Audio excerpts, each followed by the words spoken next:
pray to our fellow Ethiopians, and many people have been talking about this conflict that is going to threaten the entire region as well as the continent of Africa. So we have heard that the Tigray region Oromo forces possess great threat to Ethiopia's federal government.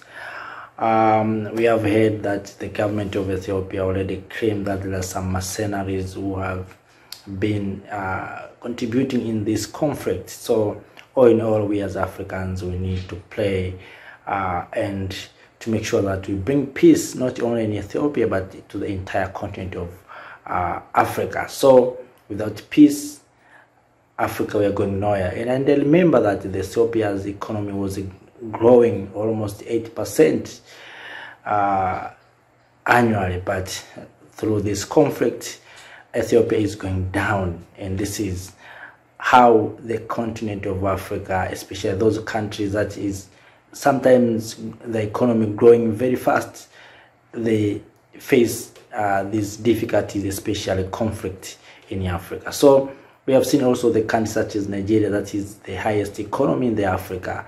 They have conflicts. We have seen the conflict in the northern part of Nigeria, and we have seen the conflict in Congo, in Mozambique, and so many places in the continent of Africa.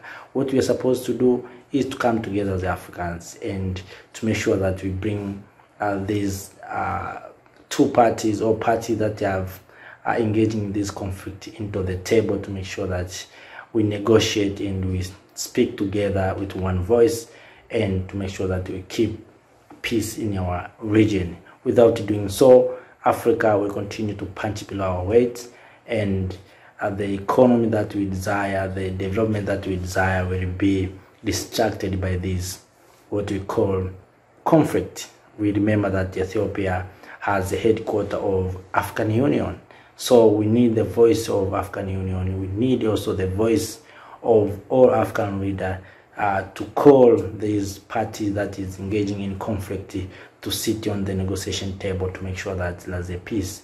As Kenyatta said, Ethiopia is the mother of peace in the continent of Africa. It's the only country in Africa that is never colonized, but also Ethiopia was engaged to fight against colonialism at that time and fight for liberation of many African countries under Haile Selassie. So that we need to pay the respect and to make sure that we Africans, we engage in bringing peace in the country of Ethiopia and as well as the continent of Africa.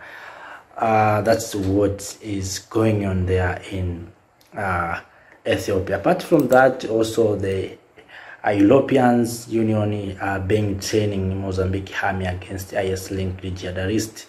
The European Union began military training mission in Mozambique on Wednesday to help local armed forces fight jihadists who has been working in the gas-rich northern for 4 years, the Mozambique military said. So my question is, are we African failed to train this army, or are we failed to bring peace in Mozambique? We have seen President Paul Kagame providing his army to the northern part to fight against these jihadists.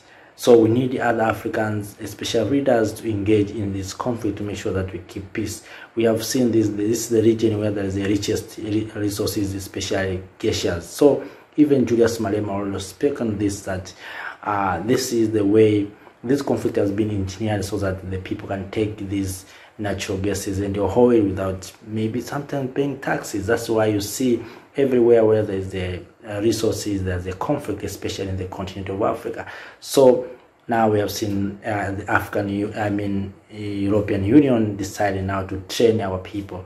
What we are going to pay them, I don't know, but all in all, let us come together. Remember that Rwanda was the first African country to send troops in July. The 16 countries of SADC decided early in October to extend the mission in the region. Force deployed since July, August in the region, and which was to end on 15th October. So I don't think that all these forces have failed to bring peace. SADC, Rwanda, and the African Union must engage in making sure that there's a peace in Mozambique, not only Mozambique or northern Mozambique, but the entire continent of Africa. Because always I said, without peace, the development that we desire, that we speak, the Agenda 2063 that we desire will never come. And that is the main issue that we must understand, we as Africans. So all in all, let us come together and bring peace to our mother continent, Africa. The coming generation, we need the coming generation to come and see that the generation that was past was doing, and there was bringing peace, like you see in Europe and China and America. There's a peace, but those peace has been built by the previous generation. So it's our duty now to make sure that we contribute by making peace in the continent of Africa. So fellow Africans, that's what I want to share to you at this time, and that's sometimes painful news, but we have to realize and to recognize that we have the duty to make sure that we bring peace in our mother continent, Africa. Thank you.